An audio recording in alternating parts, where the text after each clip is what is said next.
up and welcome, I'm the one and only West Coast King, and welcome back to Major League 90, where we are talking Major League Soccer, and the playoffs are well and truly upon us. The knockout round is done and dusted. We're going to talk about that right here today, as well as look at the upcoming matchups for this weekend in the conference semifinals, and there are some juicy matchups to talk about as well. I can't wait for Sunday. It's going to be a lot of fun, so let's get right into this thing.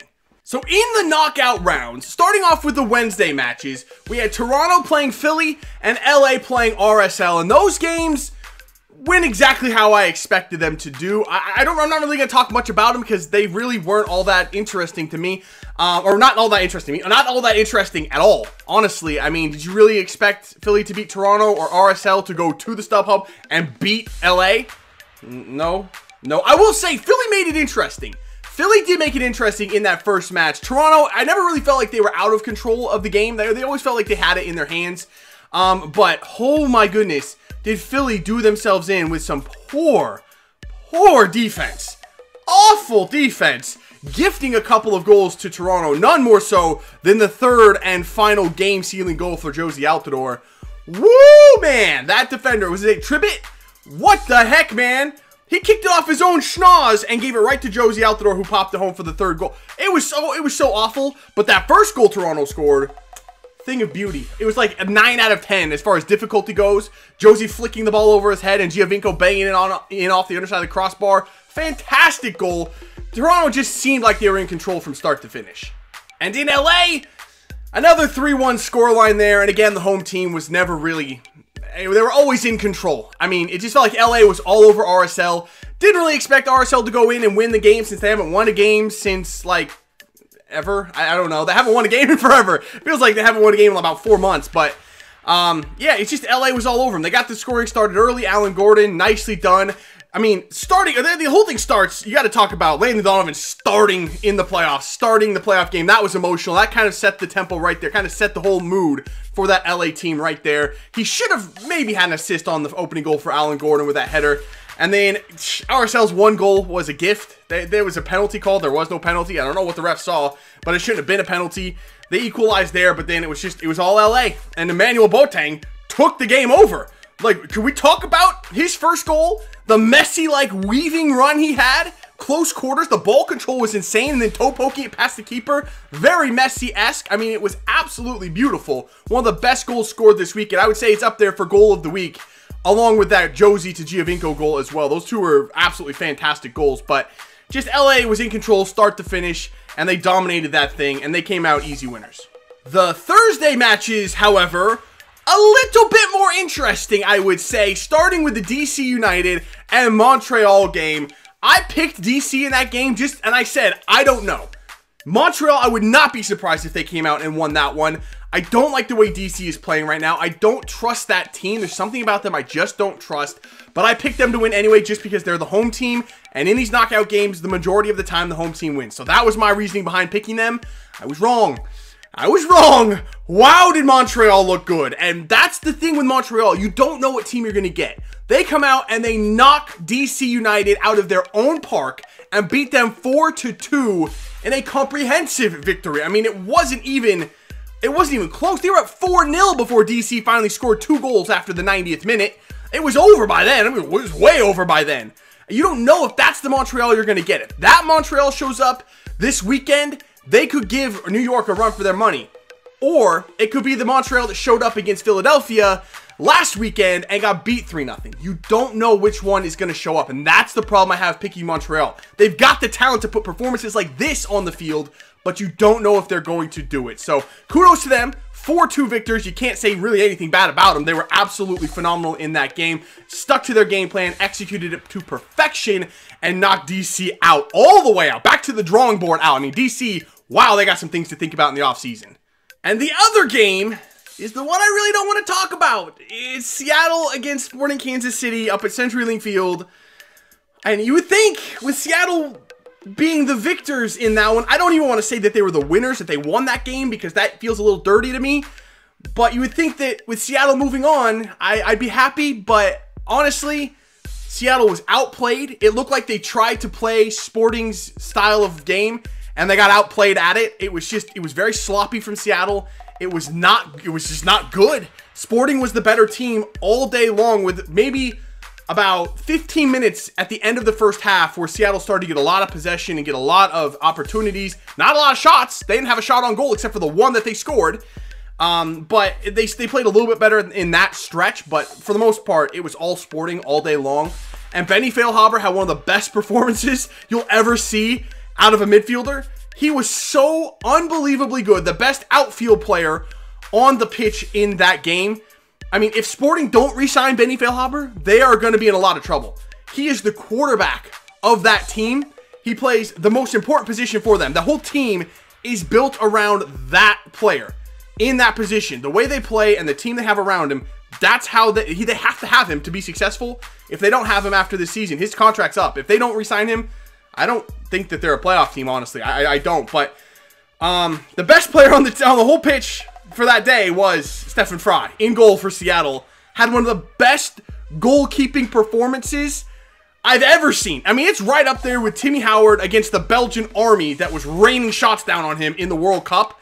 It was that freaking good. He didn't make quite as many incredible saves as Howard made, but he made equally as good of saves. I mean, he was unbelievable. Absolutely unbelievable. And he literally stopped everything except for the one goal that was disallowed for an offsides. And I guess we better talk about that. Matt Besler had a goal disallowed for being offsides. He was about 3 inches offsides, maybe. I mean, it was very, very close. And then the game-winning goal that Nelson Valdez scored, he was offsides, and they allowed it.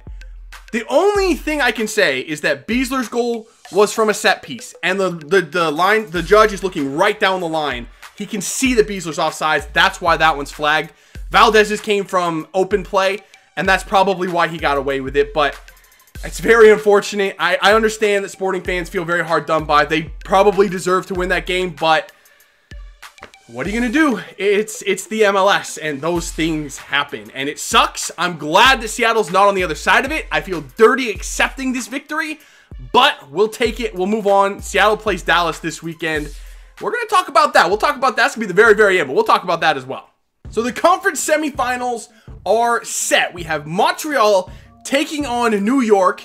That's going to be interesting. I talked about if Montreal comes out and plays like they did against DC United, it's going to be a series. It really is going to be an interesting and high-scoring affair against New York Red Bulls, the best team in the Eastern Conference. But if I had to make a pick here, I'm picking New York Red Bulls. I don't think you're going to be able to outscore them. They're either the best or one of the best scoring teams, the high-scoring teams in the league. I don't think that's the game you want to get into against New York. I don't think you're going to win that battle very often. I'd probably say New York wins this thing maybe 5-2 or 5-3 on aggregate. I think the first leg in Montreal, it's going to be probably a 2-2 kind of a game. I feel like that's how it's going to go. And then maybe New York wins the home leg of that series 3-1. I mean, it's going to be there's going to be a lot of goals. We can be sure of that. I don't think this is going to be a 1-0 kind of a two-legged affair, but I do think New York's still the better team. I have to pick them if I had to pick anyone.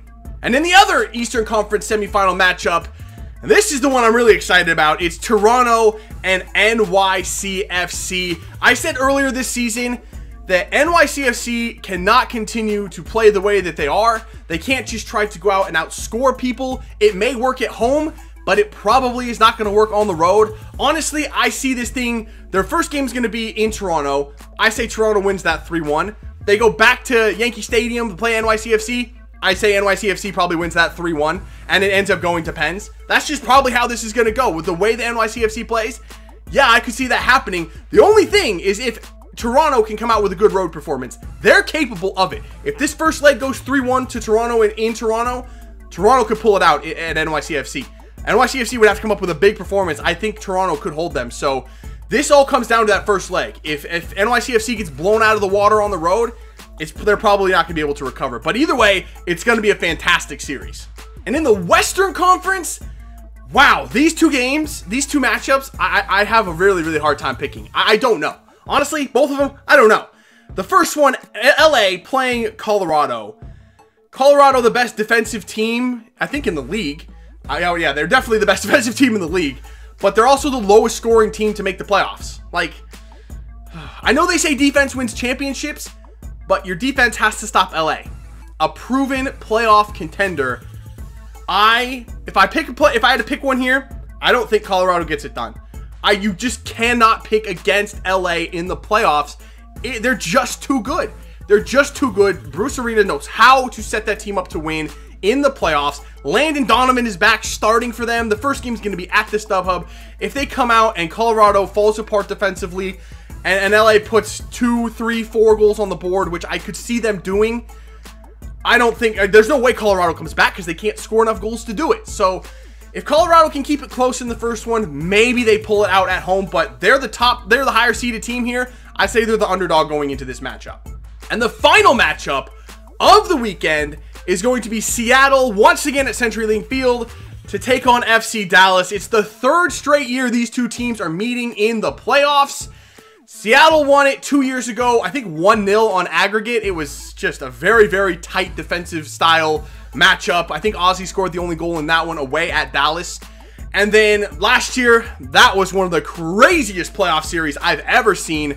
Starting off in Seattle, Seattle won it 2-1, I believe. They went back to Dallas, and then at the end of the game, nothing happened in the first 85 minutes. And in the last 5 minutes of the game, 3 goals were scored. The first one by Dallas, Chad Marshall equalized, and then like 10 seconds later, Walker Zimmerman puts in technically the game-winning goal, but the series-tying goal. They go to pens, and Dallas wins. So this is kind of the grudge match here for all the marbles. Seattle and Dallas now. I don't want to make a pick. I don't want to make a pick here because I just don't know. Dallas lost 5-0 in Seattle earlier this season. 5-0. If they come out and play like that again, and they lose even 3-4-0, they don't recover. Nobody recovers in the playoffs from that. It just doesn't happen. But I don't know if Dallas is going to do that or not. I just don't know about that team. They're kind of the same lines of Montreal. They're a little bit more consistent than Montreal, but they still have those games where you just don't know what they're doing. They look absolutely horrific sometimes. They've gotten beat by like 5-0, 4-0 a couple times this year. If they have one of those performances in this game, they're not going to make it past Seattle. But it comes down to Seattle. They looked awful against Sporting, so I don't know. Honestly, I don't know. I can't pick one in this one. It's a 50-50 for me. I just don't know which of those two teams is going to show up. Whichever team shows up in the first leg, that's the team that's going to win. So that is going to do it for this one.